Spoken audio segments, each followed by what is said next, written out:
এ বিষয়ে আরও খবর জানাতে সেখান থেকে সরাসরি যোগ দিচ্ছেন বেল্লাল হোসেন সজল। সজল, এখনকার পরিস্থিতি আমাদের জানাবেন।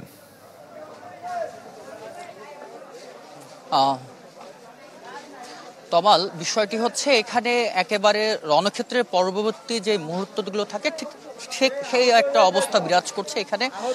পুলিশ এবং স্থানীয়দের মধ্যে যে সংঘর্ষের ঘটনা, সেই সংঘর্ষের ঘটনার পরবর্তীতে আমরা দেখছি স্থানীয়রা কিন্তু এখনো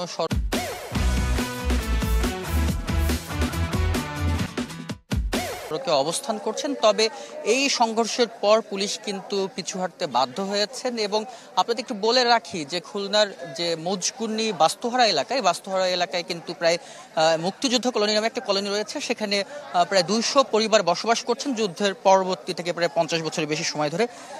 গৃহায়ণ কর্তৃপক্ষ বারবারই কিন্তু তাগাদা দিচ্ছিলেন যে এই অবৈধ স্থাপনা উচ্ছেদ করার জন্য। তবে স্থানীয়রা বারবারই কিন্তু যখন রাজনৈতিক সরকারের আমলে, বিগত সরকারের আমলেও তারা বিভিন্নভাবেই কিন্তু এখান থেকে উচ্ছেদ কার্যক্রমটা বন্ধ করেছেন বা উচ্ছেদ করা সক্ষম হয়নি। পরবর্তীতে গতকাল রাতে বা বিকেলের দিকে গৃহায়ণ কর্তৃপক্ষ তাদের একটা ঘোষণা দিয়ে যায় উচ্ছেদ করার জন্য, এবং আজকে সকালে কিন্তু তারা পূর্ব ঘোষণা অনুযায়ী আজকে উচ্ছেদ করতে আসেন। তবে স্থানীয় যেটি বলছেন, তাদেরকে একটি পুনর্বাসনের ব্যবস্থা না করে এই মুহূর্তে উচ্ছেদ করাটা তাদের জন্য কষ্টদায়ক বা অসম্ভব প্রায়। তাদের পরিবার রয়েছে এখানে, সে কারণেই কিন্তু তারা প্রথমে পুলিশ যখন উচ্ছেদ করতে আসে তাদের বাধার সম্মুখীন হয়। এক পর্যায়ে কিন্তু সংঘর্ষের ঘটনা ঘটে, স্থানীয়দের মধ্যে ইট পাটকেল নিক্ষেপ, পাশাপাশি পুলিশের পক্ষ থেকে টিয়ার শেল, রাবার বুলেট চালানো হয় মূলত।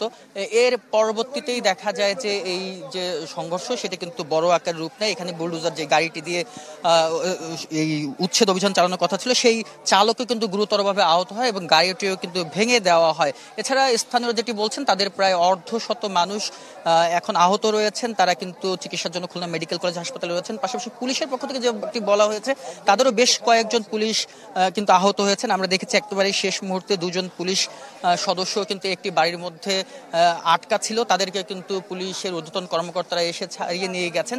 তবে পরিস্থিতি কিন্তু এখনো থমথম অবস্থা বিরাজ করছেন। আমরা দেখেছিলাম এখানে সেনাবাহিনীও এসেছিলেন এবং পরিস্থিতির মোকাবেলায়, এবং সব মিলে যে বলা যায় বাস্তরা রোডটি প্রায় এখন 4 থেকে 5টি স্থানে ইট দিয়ে এবং আগুন জ্বালিয়ে বিভিন্ন বৈদ্যুতিক খুঁটি ফেলে রাস্তাটি কিন্তু এখন চলাচল বন্ধ রাখা হয়েছে। তবে এই মুহূর্তে পুলিশের পক্ষ থেকে যেটা বলা হয়েছে, গৃহায়ণ কর্তৃপক্ষ বলেছে যে আপাতত আজকের মতো যে অভিযান কার্যক্রম, উচ্ছেদ অভিযান, সেটা কিন্তু বন্ধ রয়েছে। সে কারণে কিন্তু পুলিশও ঘটনাস্থল ত্যাগ করেছেন। এবং এখানে যারা স্থানীয় রয়েছেন তাদের যেটি দাবি যে রোহিঙ্গারা যদি এই দেশে পুনর্বাসনের জায়গা পায়, তবে তাদেরও এক জায়গায় পুনর্বাসন দিতে হবে। পুনর্বাসন না দিয়ে তারা কিন্তু এই জায়গাটি ছাড়তে রাজি নন, কেননা তারা প্রায় 50 বছরের বেশি সময় ধরে খালিশপুরের এই বাস্তুহারা এলাকায় এখানে কিন্তু রয়েছেন। এখানে প্রায় 2 একর জায়গা জুড়েই কিন্তু প্রায় 200 পরিবার বাস করেন। এবং যেটি বলা হচ্ছিল নিউজে যে 1987 সাল, প্রায় 35 বছর হয়ে গেছে এখানে এই যে জায়গাটি গৃহায়ণ কর্তৃপক্ষ কিন্তু ইতিমধ্যেই 42টি প্লট মালিকদেরকে প্লট বিক্রি করেছেন। তবে প্লট মালিকরা যেটি বলছেন, 35 বছর হয়ে গেলেও কিন্তু তারা এই প্লটগুলো যেমন একদিকে বুঝে পাচ্ছেন না, গৃহায়ণ কর্তৃপক্ষকে চাপ দিচ্ছেন, অপরদিকে গৃহায়ণ কর্তৃপক্ষ কিন্তু এই বাস্তুহারা এলাকার যেই জায়গাগুলো রয়েছে অবৈধ দখলের মধ্যে, সেগুলো কিন্তু উচ্ছেদ করতে পারছেন না।